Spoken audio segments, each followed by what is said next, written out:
Go for it. So first thing you're going to want to do is grab a screwdriver, put it in between the chair and this handle, and just pop these off. You might even be able to do it by hand. The screwdriver's a lot easier.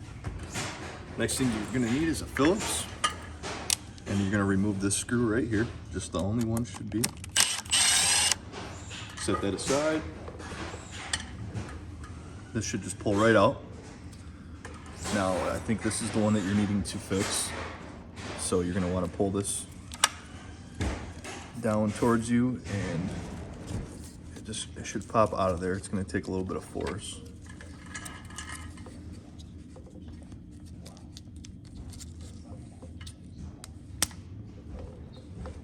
Now, as you can see, that cord is supposed to line up in this groove right here. So make sure your cord is not damaged, or your wire, whatever you'd like to call it. Make sure it's sitting straight and not bent or anything like that, or else it will not work properly. But you just want to go ahead and make sure that this piece lines up in here. It's not going to stay in there, but once you lock this back in, it should lock in too.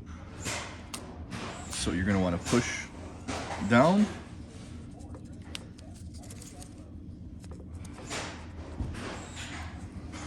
Let's try this again here. Make sure that piece is lined up still. There we go. So start with this end first.